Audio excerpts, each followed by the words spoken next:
Hello. Hi, everyone. My name's Toni. I'm head of artist relations and marketing at a company called EmuBands. We're a digital music distribution company formed in 2005. We're based in Glasgow. We've got staff all over. I'm going to try and give you 15 minutes of knowledge on DSP pitching.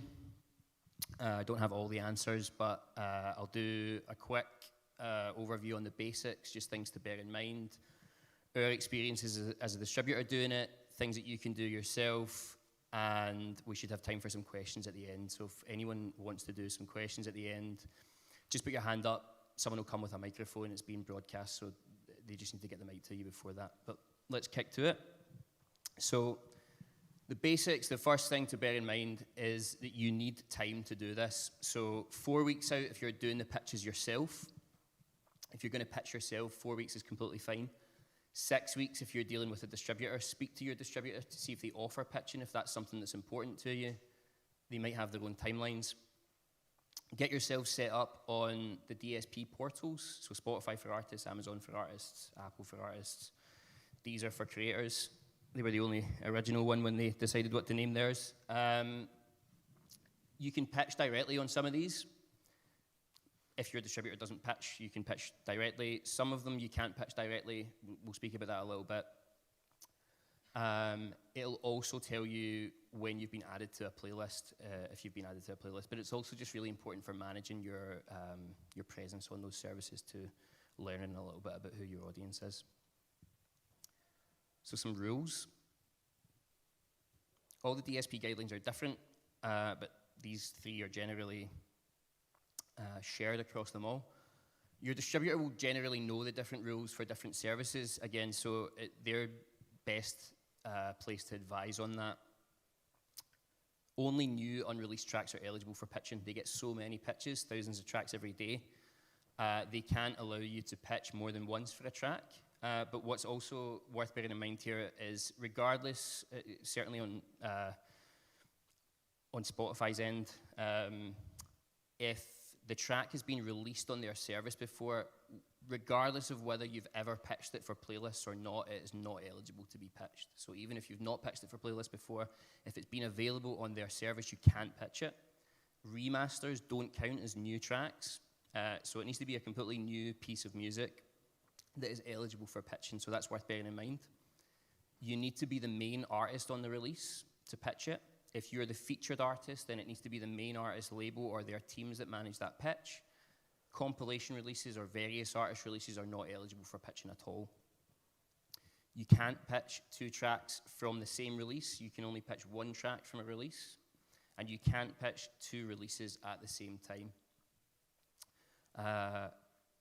I'll talk a little bit about that later, just ways to work with that issue. And what other artists do when they're presented with that. For example, if you have like two really amazing tracks on a release and you want both of them considered, we can talk about that later. So what goes into a pitch? Pitching is similar across whether it's playlists or radio or anything at all. When you're trying to get reviewed in blogs or press, it's a similar thing. You want to tell the editor the story behind your track. What's interesting about it, what inspired you to write it, where did you write it, if it's a cover version, why have you covered it, etc., etc. Like, think about these things, jot all of it down, think about moods, genres, and cultures. When I'm talking about moods here, I'm thinking about different mood-based playlists that exist on DSPs. So, is your track romantic, is it sad, is it study music? What do you think about when you think about that? Jot that down. You'll be asked by your distributor what the genre of your track is, but it's not a super exhausting list on the distributor's end, so think about subgenres. Just think about who do you want, which editor do you want this track to land on their desk, right? So if it's just a rock release, that's fine, but like, is it a type of rock? Write that down and put that in your pitch. Is your music affiliated with any music cultures? Is it, examples are like Celtic or Asian or Christian or anything like that. If it falls under a specific music subculture, write that down as well. It's super useful for us to know. It's super useful for the editors to know. We're going to want to know what's going on in your wider campaign, marketing plans. Is there milestones from your previous release? Was that added to any playlists? Did you get any radio play? Do you have any gigs coming up? All this is really useful to go in to your pitch. Upload your track to a private listening link, a private SoundCloud link, or Disco, or whatever that you used for that kind of thing. Just something that we can share to the editors, and it's really easy for them to listen to the track. So no MP3 attachments, no WeTransfer links or anything. Something that they can just go in and play really quickly, and they can listen to it. That's really useful. Mentioned this before, but speak to your distributor early. Ask if they offer pitching. You can pitch yourself, certainly to a lot of DSPs, but there's some that just don't allow you to do that. If the distributor offers pitching, do they have their own forms? What do they look like? What do you need to fill out? Do they have their own processes? Do they have their own timelines? I mentioned 6 weeks earlier, but that's because that's our timelines. That's EmuBands' own timelines for pitching. Some of our competitors, contemporaries, can be 2 months. It depends on how many releases that they're managing, what their staffing looks like, etc. So there also might be some distributors that have a maximum number of releases that can be pitched in a month, and once they reach that quota, they just can't manage anymore. So find out and try and get that kind of interest registered early with your distributor. Can your distributor pitch for regional DSPs? Regional DSPs in, so you know about Spotify, Amazon, Apple. They're big globally, but thinking about power players in other regions like the Middle East, North Africa, South America, parts of Asia, they all have local DSPs who command sometimes a larger presence than Apple or Spotify or Amazon would in those territories. They can be quite hard for you as an artist to directly pitch into. They don't have the same portals, they don't have the same artist support people to speak to you. So that's where the distributor can come in really handy. They'll have relationships with those DSPs. Speak to them about that if that's important to you. And can they offer repitching? So I'll explain what repitching is, but you should ask your distributor if that's something that they do, because it can be really, really useful. So like I said, it's a distributor-only feature. Not all DSPs allow you to do it. What happens when you pitch is that you have to pitch weeks before the release and cross your fingers and hope that it gets added to some playlists. So the first week that it comes out, you're frantically searching for playlists, and you've not been added to anything, or maybe you've only been added to one. But it's popping off, right? Loads of people are streaming the track. You're getting radio play, you've had blog coverage, you're getting reviews, everything's happening apart from playlists, and you're thinking, God, I wish I could just go back to the editors and show them all this stuff. And that's what repitching is. So it allows us to send mid-campaign updates to the editorial teams.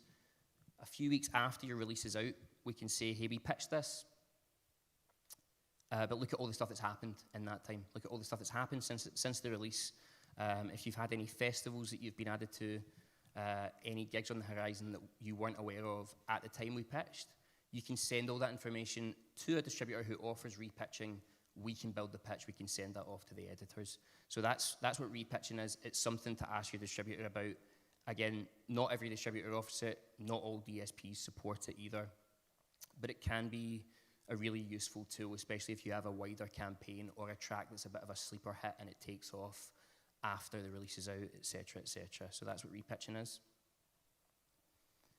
This isn't strictly related to pitching, but it is, I would say, a good tool in the pitching arsenal. I mentioned at the start that you can only pitch one track from a release. So once you select that track and you pitch, you can't pitch any other track on that release. Obviously, if you've got an album coming out, you'll have more than one good track on the album, I would imagine. Unless it's complete filler, but I doubt that. You're going to want the opportunity to pitch all those good tracks to the editors, right? So Waterfalling, and I'm sure you've seen this before, it's basically an album or an EP that has the appearance of being released gradually, one track at a time. So the track just is added time and time again. So it starts off its life as a 2-track single, and then a 3-track release, and then a 4-track release with your newest single, and then eventually the whole album is there piece by piece. The actual technical way that a waterfall works is it's multiple releases on the back end. It's just that releases are removed and added piece by piece by the distributor, and it makes it look like the release is just growing to the fan each time. It looks like one cohesive release. It's useful because you can maximize the play counts each time. You can generate a buzz around a release and talk about the campaign longer. But it also allows you to pitch each track each time, because each time you've pitched, it's a new track that's been added, so that's eligible for pitching again. So that's really useful, and it's something to bear in mind as well.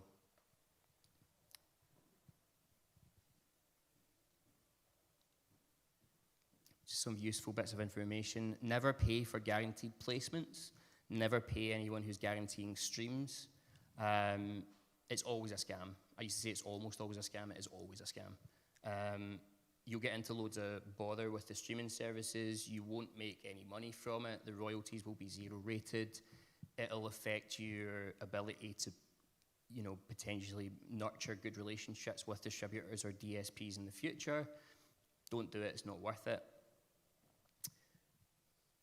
You're unlikely to receive feedback from editors, right? They get so many pitches in, they're not coming back, so don't take it as, don't be disheartened if you don't hear anything.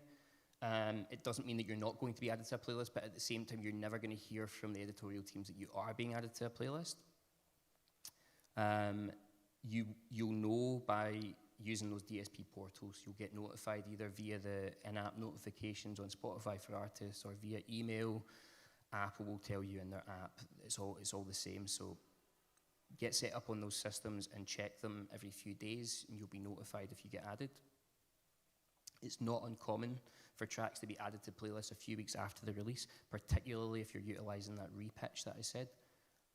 So don't feel disheartened if on day one you're not added to New Music Friday. A lot of the indie playlists, a lot of the genre specialist playlists, they're not updated as frequently. They're not updated on a weekly basis. Or if they are, they're updated midweek. They're not updated on the traditional release date of a Friday. So just keep that in mind. It's a patience and perseverance game. If you don't get coverage on the first time that you pitch, don't throw the towel in. Just keep working at it.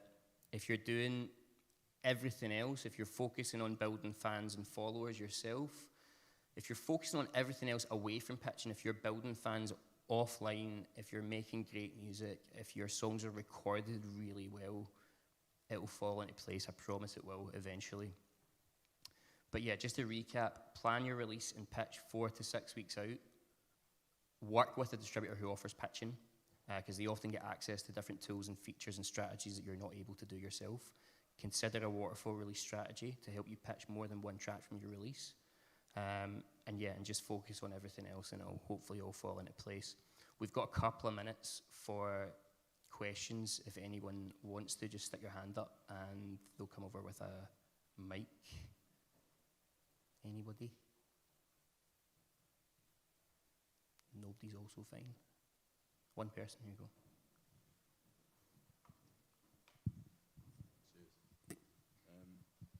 For a waterfall release, if you're doing your tracks individually, obviously, in a waterfall way, once all of them's been released, does it have to stay in the order that you waterfalled them in?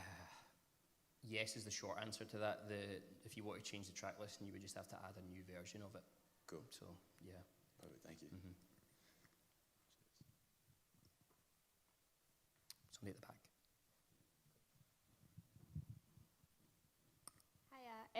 I was just thinking just now, you've obviously mentioned that, the waterfall release wouldn't be applicable for remasters, but take, for example, like the instance of Taylor Swift and her re-recording all of her albums. Would someone like her be eligible because she's re-recording everything, or how would that work in that instance? Yeah, she would, if it's a re-recording, like an alternative version, it's like how they detect it on Spotify is if the waveform is the same. So if it's different, then it will be recognized as a new recording. Also, she's Taylor Swift. Yeah, but re-recordings are fine, alternative versions are fine, acoustic versions are fine, all these things. It's not that they're saying that's the same composition that's been released before, it's about the same recording. So as long as the recording's different. So I'm assuming that includes remixes as well then? Remixes would be eligible, yeah. Right. Mm-hmm. Okay, Yeah. thank you. No problem.